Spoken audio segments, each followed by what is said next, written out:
Man's Search for Meaning by Viktor E. Frankl is divided into two main parts. The first is a personal account of Frankl's experiences in Nazi concentration camps, and the second is an introduction to his psychotherapeutic method, logotherapy.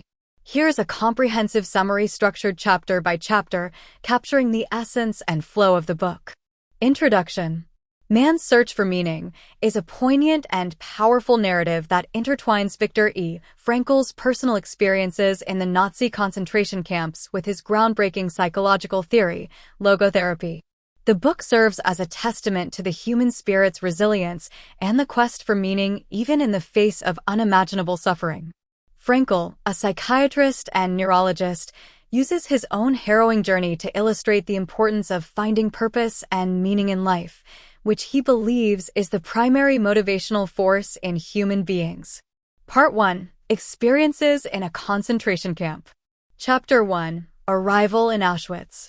The first chapter plunges the reader into the stark reality of Frankl's arrival at Auschwitz. The sheer horror of the situation is palpable as Frankl describes the initial selection process, where prisoners are divided into those fit for work and those destined for the gas chambers. The dehumanization begins immediately, with prisoners stripped of their possessions, identities, and dignity. Frankl's vivid descriptions of the camp's conditions and the psychological impact on the prisoners set the stage for the profound insights that follow. Frankl recounts the moment he realized that his manuscript, a culmination of his life's work, had been confiscated and destroyed.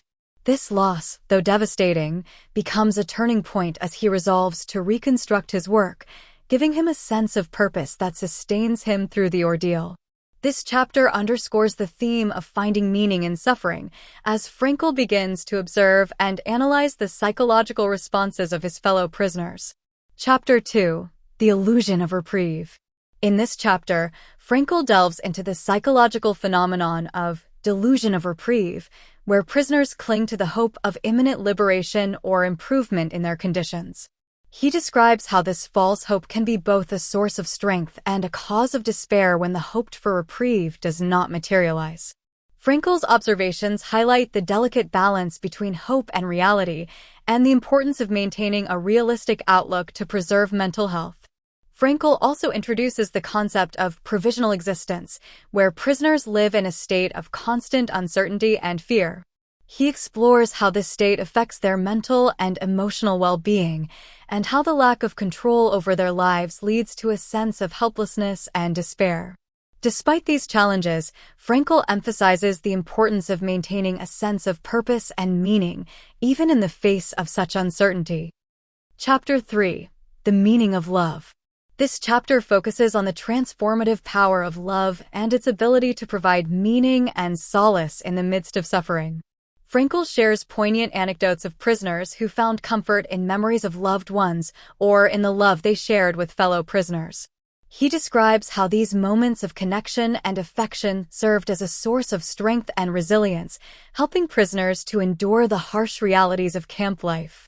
Frankl's own experiences with love are woven into the narrative, as he recalls moments of deep connection with his wife, despite their physical separation.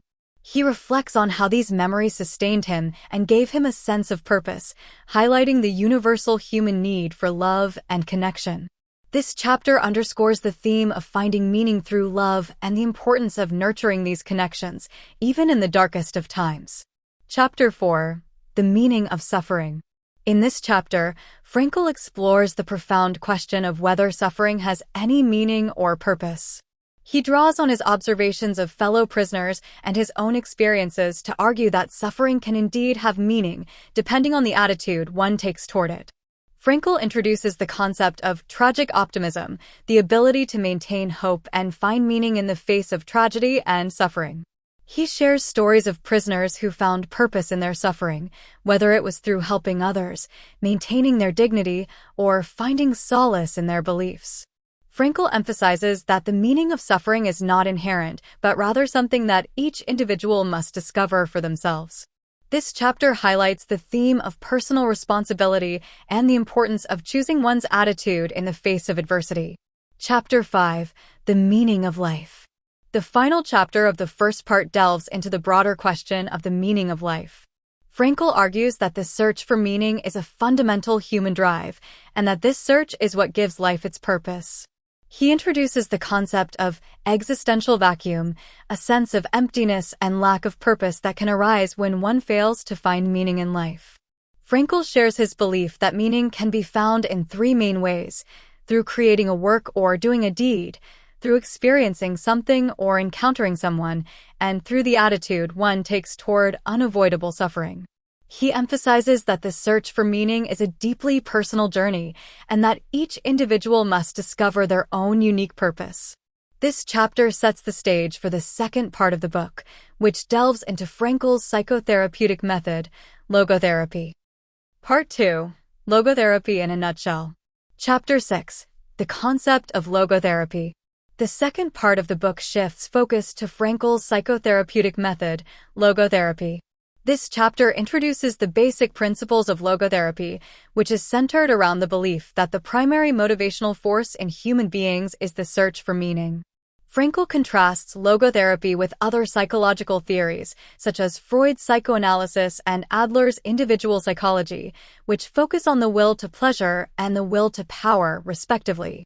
Frankl argues that logotherapy is a more holistic approach, as it takes into account the spiritual dimension of human existence. He explains that logotherapy aims to help individuals discover their unique meaning and purpose in life, and to overcome the existential vacuum that can arise from a lack of meaning. This chapter lays the foundation for the practical applications of logotherapy, which are explored in the subsequent chapters. Chapter 7. The techniques of logotherapy. In this chapter, Frankl outlines the practical techniques used in logotherapy to help individuals find meaning in their lives. He introduces the concept of paradoxical intention, a technique used to help patients overcome anxieties and phobias by encouraging them to intentionally engage in the very behaviors they fear. Frankl shares case studies that illustrate the effectiveness of this technique in helping patients overcome their fears and regain a sense of control over their lives. Another key technique in logotherapy is dereflection, which involves shifting the patient's focus away from their own problems and toward the broader context of their life. Frankl explains that this technique helps patients to gain perspective and to discover the deeper meaning and purpose behind their experiences. This chapter highlights the practical applications of logotherapy and its potential to transform lives. Chapter 8. The meaning of existence. The final chapter of the book delves into the philosophical underpinnings of logotherapy and the broader question of the meaning of existence. Frankl argues that the search for meaning is a universal human endeavor, and that this search is what gives life its purpose. He emphasizes that meaning is not something that can be given or imposed from outside, but rather something that each individual must discover for themselves. Frankl shares his belief that meaning can be found in every moment of existence, no matter how challenging or difficult. He encourages readers to embrace the search for meaning as a lifelong journey and to approach each day with a sense of purpose and intention. This chapter serves as a powerful conclusion to the book, underscoring the importance of finding meaning in life and the transformative potential of logotherapy. Conclusion. Man's search for meaning is a profound and moving exploration of the human spirit's resilience and the quest for meaning in the face of suffering. Through his personal experiences in the Nazi concentration camps and his groundbreaking psychological theory, logotherapy, Viktor E. Frankl offers a compelling argument for the importance of finding purpose and meaning in life. His insights into the transformative power of love, the meaning of suffering, and the search for meaning serve as a beacon of hope and inspiration for readers. Frankl's message is one of empowerment and personal responsibility, encouraging individuals to take an active role in shaping their lives and finding their unique purpose. His belief in the human capacity for growth and transformation, even in the face of unimaginable adversity, is a testament to the indomitable spirit that resides within each of us. Man's Search for Meaning is not just a book about survival, but a celebration of the human spirit and its unyielding search for meaning and purpose.